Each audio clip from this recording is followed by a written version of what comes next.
안녕하세요. 주식 분석하는 남자입니다. 7월 5일이에요. 7월 5일 월요일이고요.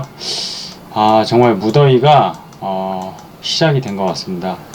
장맛비가 이번 주에 내내 온다고 했는데 아직까지 비는 오지 않는데 날씨는 후덥지근한 것 같고요. 후텁지근한 것 같고 정말 짜증나는 날씨예요. 거기에다 코로나 확진자 주말 사이에도 700명이 넘으면서 델타 변이 바이러스와 함께 또 수도권에서 원래 백신을 맞은 사람들은 외부에서 노마스크로 보통 활동할 수 있게 하기로 했던 어떤 거리두기 단계도 축소를 하려고 했던 것들이 무산이 되면서 상당히 비상이 걸리는 모습입니다.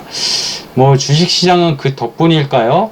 오늘 모더나 화이자 관련된 노이터의 찌라시성 기사가 노이터의 뉴스가 찌라시성은 아닌데 그거를 해석한 결국에 국내에 증권 관련된 뉴스통들 이런 것들이 문제가 되지 않았나 생각이 되는데 지난번에도 기억나십니까? mRNA 해가지고 니보 이거 DNA가 아닌 mRNA 관련된 백신이 화이자, 모더나 그리고 독일의 큐어백 이런 것들이 있는데 이런 것들에 대해서 위탁 생산 이런 것들이 소식이 한번 퍼지면서 CMO 기업들이 난리를 친 적이 있었습니다. 4월인가 3월이었죠. 이번에는 뭐였나요? 모더나와 화이자가 아시아의 거점에서 결국 한국에서의 어떤 생산을 가능한 그런 것들이 노이터 뉴스에 떴고 그게 모 기업이다. 이미 다 퍼져나갔기 때문에 말씀드리면 한미사이언스다. 비상장인 지금 이제 백신을 만드는 큐라티스라는 그런 회사다. 이미 공장이 완비되어 있고 가능하다. 이런 얘기들이 퍼져나가면서 한미사이언스는 10% 이상 폭등을 했고요. 큐라티스 같은 경우에는 비상장이기 때문에 아시겠지만 이 비상장을 담고 있는 코리아에셋 투자증권 신기술 투자조합 이런 것들로 인해서 말도 안 되는 관련주들이 또 상한가를 가는 그런 기염을 통했습니다. 뉴스들이 나오면은 어디 기업이라고 말은 안 하는데 그렇기 때문에 작전주라고 할 수 없겠지만 그거를 결국 해석하고 그쵸? 팩트가 아닌 그런 사실을 전달해 가면서 그게 주식시장에 오인을 만들고 그 시세를 개인 투자자들이 잘 먹으면 다행인데 그것들이 오히려 개인 투자자들은 이용을 당하는 즉 고점에 상당히 단기 고점에 물리게 하는 그런 모습을 만들다 보니까 안타까운 마음에 저도 이 말씀을 길게 시작을 해보고자 합니다. 또 반면에 또 강했던 업종이 뭐였죠? 계속 좀 많이 봐야 된다고 했던 우주산업 그리고 UAM 죄송합니다. 이걸 같이 봐야 돼서 이거의 대표적인 게 하나그룹이 보는 게 좋겠다 이런 말씀을 계속 드리고 있는데 우주산업 TF가 9일날 정부 주도에 개최가 된다고 합니다. 물론 이 기대만으로 주가가 오른다는 것 자체도 역시 문제는 좀 있을 수 있다고 생각하지만 오히려 오늘 mRNA 이런 기사성의 어떤 추측 기사성의 그런 작전성과는 좀 비교되는 것이 아닌가. 그래서 제가 이 두 가지를 좀 나눠봤습니다. 제목에서 요 자세한 얘기를 다시 한번 드리면은 7월 5일자 노이터, 뉴스원, MTN, 파이낸스뉴스, 서울신문 등 여러가지 일간지에서 이 백신 10억 회분, 10억 회분이 어마어마하죠. 우리나라 인구가 남한만 지금 5천만 명 정도 약 잡아도 10억 회분이면 아시아의 권역을 그죠? 아우를 수 있는 그런 횟수인데 협의 중이다. 이게 또 외신 뉴스 노이터에서 나왔으니 신뢰할 만한 거 아니냐. 근데 여기에 아까 말씀드린 어떤 기업이 명칭이 정확히 나오지 않았습니다. 하지만 이것도 문제인 것 같아요. 저는 복지부 답변이 시장 마감 후에 나왔어요. 시세 다 나오고 나왔고 그러니까 시간에서 또 급락을 하고 있는데 한국 정부 차원에서 화이자, 모더나 사와의 국내 백신 생산 협의는 사실이 아닙니다. 장중에 오전에도 오후에라도 장 전에 내도 되는데 장 끝나고 냈다는 거죠. 백신 생산 계약은 기업 간 협의 사항입니다. 지난번에 위탁 생산도 마찬가지였어요. 똑같은 그죠? 정말 이런 야바이가 어딨나 이런 생각이 드는데 다만 보건산업정책국장 이분이 해당 인터뷰에서 한국이 mRNA 백신 생산 능력을 10억 도즈 이상 확보하고 있다는 것을 설명한 것이다. 근데 이게 이렇게 오도가 나게 기사가 나갈 수가 있을까요? 어쨌든 그래서 썰 풀고 뭐 이런 이슈가 있었죠. 자, 웃고 넘어갑니다. 정말 주식을 정말 올해 처음 하시는 분이나 작년 코로나 이후에 처음 하시는 분들은 이런 것들 조심하셔야 돼요. 당정 오늘 9일 우주산업 TF 회의 첫 개최, 이게 제목이고요. 우주산업 예산 확대 논의하겠다. 그리고 이 크는 사업에 대해서 정부의 예산을 많이 크게 확대한다면은 관련 기업들이 민간 주도가 아닌 정부와 합작해서 갈 수가 있겠죠. 그래서 오늘 보시다시피 급등을 했어요. 인텔리안테크가 제일 많이 급등을 했고요. 하나에어로스페이스 신고가였습니다. 신고가. 하나 시스템 관련 셀트레가 인수했죠. 이쪽 이 세 개는 같이 봐야 될 것 같고요. 캔커 에어로스페이스, AP유성 등 정말 괜찮았어요. 방산주인 LG 넥스원, 항공우주 좀 약했죠. 어쨌든 이쪽 중소형 위주로 코스닥이 강하니까 중소형 우주로 더 강한 모습을 보였다. 이렇게 보시면 될 것 같습니다. 시장을 HTS로 같이 볼게요. 자, 오늘 시장 간단하게 브리핑을 하면요. 거래소는 3293포인트, 3300포인트에서 지수는 그냥 횡보하고 있습니다. 이 지수가 횡보하는 이유는 반도체가 결국 약하기 때문이에요. 약하기 때문에 삼성전자 하이닉스만 올라도 지수는 코스피도 급등할 수 있는데 반도체는 지금 올해 들어서 반도체 지수는 YTD로 마이너스를 지금 표하고 있습니다. 상반기 결산을 하면은 중소형 반도체 소부장에서는 상당히 오른 종목도 있지만 삼성전자와 하이닉스만 봤었을 때는 상당히 안 좋은 모습을 보이고 있죠. 그렇다고 더 하락하지는 않는 모습입니다. 코스닥은 어땠죠? 오늘 9포인트. 제가 코스닥에 계속 집중을 해야 된다 이런 말씀을 좀 드리고 있고, 하반기는 못 올랐던 반도체와 헬스케어를 좀 눈여겨보자를 6월달 그쵸, 6월달부터 얘기를 드리고 있습니다. 코스닥이 어느덧 1047포인트, IT 버블 때를 제외하고서는 역대 최고가를 경신하는 모습입니다. 수급이 어땠죠? 거래소는 오늘 기간에 수급이 들어왔는데 이 외국인의 선물 매수로 인해서 금융투자의 차익거래 물량이 비차익으로 들어온 거고요. 의미 있는 거는 코스닥에 외국인과 기관이 차익과 비차익 전부 다 프로그램 매수뿐만 아니라 알로 주식을 사는 물량이 엄청 들어왔습니다. 오늘 밤 미국이 독립기념일로 휴장인데요. 그럼에도 불구하고 이 지수대에서 외국인과 기관이 또 손바뀜이 개인과 일어났다는 거. 물론 개인이 또 오르면 또 다시 들어올 겁니다. 하지만 이런 손바뀜이 계속 일어나면서 주식의 주인이 바뀐다는 표현도 예전에 쓴 적이 있는데 그게 손바뀜이죠. 이런 아주 긍정적인 수급 흐름 아주 좋습니다. 코스피는 아시다시피 이 삼각수렴형 작년 11월 이후에 그죠? 급등했던 기간 조정이 끝났고요. 이 기간 조정이 결국 7월부터 삼성전자 실적 7일날 발표합니다. 내일 모레 발표하고요. 이때부터 실적이 시장 컨센 대비 정말 높게 나오면은 업사이드를 크게 가져갈 수도 있을 것 같고, 하여튼 삼성전자의 실적이 되게 중요할 것 같아요. 그리고 코스닥 같은 경우에는 장대 양봉으로 크게 그렸습니다.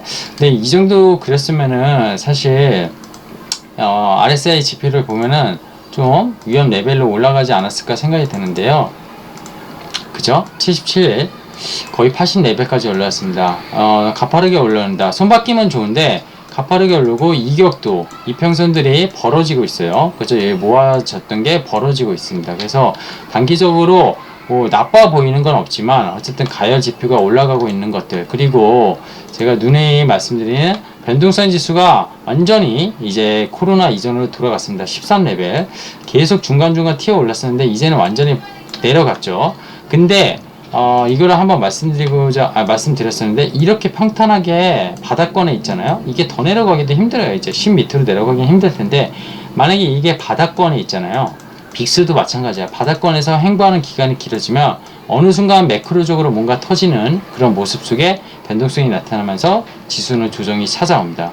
그것만 경계하면 되는데 그걸 미리 알 수 있냐? 미리 알 수가 없죠. 하지만 이 변동성 지수가 안정권이니 더 오르는 건 당연한데 이 변동성 지수가 여기서 더 10을 뚫고 내려가긴 매우 어렵다고 보고 있고요. 보시면 2017년 12월이 10.37 최저가예요. 그래서 거의 다 왔습니다. 그래서 변동성 지수가 한 번은 나올 수 있는 뭔가 매크로적인 요소가 발생을 할 때 좀 주의하자. 미리 할 수 없나요, 주분남님? 미리 할 수 없습니다. 그거 알면 주식 다 팔고 현금 갖고 있다가 다시 급락할 때 잡으면 되는데, 또 지수가 급락하는 거랑 종목이 급락하는 거랑 얘기가 다릅니다.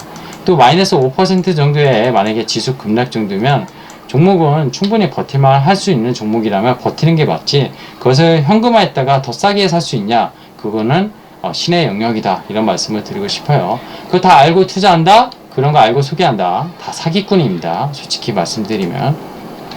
종목은 아까 말씀드렸지만 대형주에서 삼성전자 하이닉스가 오늘도 거의 뭐 지수 대비도 못 올랐고요. 네이버 카카오 최근에 좀 숨고르기를 하고 있습니다. 하지만 여전히 뭐 강한 모습이에요. 사실 이 정도 조정은.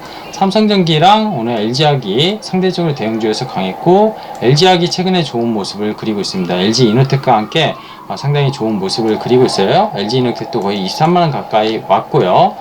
메타버스 수혜주로도 LG이노텍은 좀 봐야 된다, 이런 얘기를 주말에 메타버스 관련해서 올렸는데, 야 무슨 메타버스 수혜주가 카메라 모듈 하는 데가 그러냐 하실 수 있는데, 메타버스의 결국 핵심은 뭐예요? OLED, 그죠? 화면에 대한 어떤 고화질도 있지만 VR, AR 이런 것들에 대한 장비, 그리고 이런 카메라, 애플 아이폰이 결국 메타버스를 또 같이 공략을 할 텐데요. 뭐 페이스북과 협업을 할지, 어떻게 협업이 나올지, 아니면 자체적으로 뭔가 기술을 개발할지 모르겠지만 카메라 기술이 상당히 중요하다는 거. 그리고 LG이노텍은 결국엔 자율주행 이쪽과 또 상당히 연관이 되어 있습니다. 그리고 예전에 LG전자를 제가 유튜브에 한번 그쵸? 구회장의 마그나와의 합작, 이런 걸로 인해서 상당히 긍정적으로 올린 영상이 있는데, 아직 안 보신 분 있으면 LG전자가 예전에 LG전자로 보면 안 된다, 밸류에이션을 낮게 보면 안 된다, LG이노텍도 같은 맥락입니다. 그래서 그렇게 보시면 좀 좋지 않을까 생각이 들고요. ESG 관련한 업종 중에서 전기차 충전소 시그널 EV, 이거 코넥스 시장에 있긴 한데 신고가입니다. 연일 신고가고요. 그죠? 그리고 2차전지 관련주주 일부 좋았고요. 수소 관련주, 그리고 휴성 3인방 지난주에 랠리를 이끌었는데 오늘 좀 약세를 보였습니다. 아까 말씀드린 우주항공 테마 상당히 좋았고요. 미디어랑 게임 메타버스, 제가 메타버스 관련을 영상을 올렸었는데 주말에 오늘 또 시세를 좀 냈습니다. 근데 뮤직 스튜디오는 시세를 내다가 장중에 꼬꾸라졌고요. 오늘 덱스터가, 그죠? 덱스터도 얘기는 했었는데 오늘 14%나 거의 가까이 급등했습니다. 자이언트 스텝을 얘기를 드리긴 했는데 2% 올라왔고요. 게임즈는 펄어비스의 중국 판호 이후에 펄어비스는 조금 조정받았고, 카카오 게임즈가 신작을 내는다는 기대감에 지금 이틀 연짜 급등을 했습니다. 지난주 금요일에 24%, 오늘 6%, 장중에는 무려 또 16%. 그래서 카카오가 거의 시총 3위로 거의 등극했어요. 카카오 게임즈 공모 이후에 물려오셨던 분들이 탈출할 수 있는 기회가 거의 오고 있다, 이런 생각이 드는데, 게임주도 사실 상반기 때 상당히 약했었습니다. 근데 중국의 판호 이런 이슈들, 그리고 최근에 넷마블의 제2의 나라 뭐 이런 것들, 여러가지 이슈들이 게임주에서 상당히 좋은 모습을 만들 수 있다는 거, 그런 게 좀 나온 것 같고요. 리오프닝 관련주도 최근에 힘듭니다. 힘든 와중에 좀 반등이 나왔던 것 같고요. 음식 서비스 미디어 이쪽도 오늘 별 볼 일은 없었던 것 같아요. 지오소프트는 지금 오아시스, 그쵸? 마켓컬리 뭐 쿠팡과 비교되는 유일하게 새벽 배송에서 흑자를 내는 자회사 이슈로 계속 강세를 보이고 있습니다. 반도체가 계속 좀 약한데 사실 수출 동향만 보면은 반도체가 약할 이유는 없다고 봅니다. 근데 아무래도 가격 협상, 수요자와 공급자, 여기에 대한 가격 협상에 대해서 시장이 계속 확인하고 싶어하는 그런 트렌드가 좀 있는 것 같아요. 그래서 재미는 지금 없지만 어쨌든 하반기를 주도적으로 여전히 봐야 된다. 숫자를 결국 확인하게 된다면은 반도체 이쪽은 업사이드가 상당히 클 수 있다, 이렇게 보고 있고요. 삼성전자 하이닉스보다는 기본적으로 중소형 쪽이 더 좋다, 이런 얘기를 계속 드리고 있습니다. 시클리컬 쪽에서 해운업 지수 때문에 HM이 또 급등을 했고요. 그쵸? 이쪽 핸드셋 쪽도, 그쵸? 덕산 하이메타 이런 건 되게 좋았네요. 헬스케어는 뭐 아까 말씀드린 한미사이언스 이런 게 10%씩 올랐고요. mRNA 소식 때문에 한미약품 덩달아 올랐고, 셀트리온 3인방도 오늘 좋았습니다. 좋았고요. 오히려 한미사이언스랑 큐라티스 이런 소식 때문일까요? 아이진이 mRNA 때 대한 관련 주인데도 불구하고 좀 하락을 많이 했고요. 헬스케어에 대한 라이선스 아웃 이런 것들이 기대감이 솔솔 나오면서 3천당 알테오젠 뭐 이런 것들이 급등하는 그런 하루가 아니었나 생각이 듭니다. 시장 보면서 이런 것 같아요. 다시 한번 정리하면 코스닥은 좀 지표상 기술적으로 보면 RSI 지표로나 봤을 때 좀 가열 신호는 분명히 있는데 손바뀜은 나쁘지 않다. 그쵸? 그래서 조정을 받으면 주도주 안에서 지금 주도주가 있냐 시장에서 보면은 사실 IT 2차전지 그죠? IT는 주도주가 아니었어요. 하반기 주도주가 될 것 같다는 거고요. 2차전지 그리고 헬스케어 이게 헬스케어는 근데 살 때 정말 주의를 해야 될 것 같고요. 우주산업 이거는 계속 꾸준히 봐야 된다. 여기에 메타버스 이거 되게 중요하고요. 이런 성장주 위주로 좀 매매를 좀 하시는 게 필요하지 않나 생각 들고요. 코스피는 그럼 무엇을 매매하냐? 시클리컬에 대해서는 계속 경고를 좀 말씀을 드렸습니다. 그렇다고 해서 니 오프닝주를 지금 또 델타 바이러스 때문에 막 겁이 날 수 있는데 이런 것들도 뭐 유상증자, 자금 조달 이런 거에 대해서 좀 이슈가 있기 때문에 조심해야 될 필요 있고요. 코스피 같은 경우에도 결국에는 아까 말씀드린 LG전자 같은 아니면 이노텍 이런 대형주 아니면 2차전지 수혜주 그죠?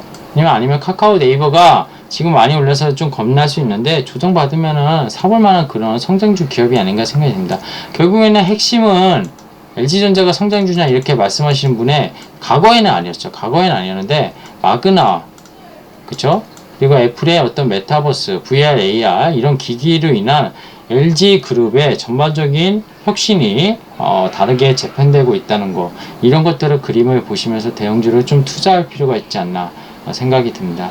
자 오늘은 여기까지 하겠습니다. 저는 주식 분석하는 남자였고요. 오늘도 시청해 주신 분들께 감사의 말씀 드립니다. 고맙습니다.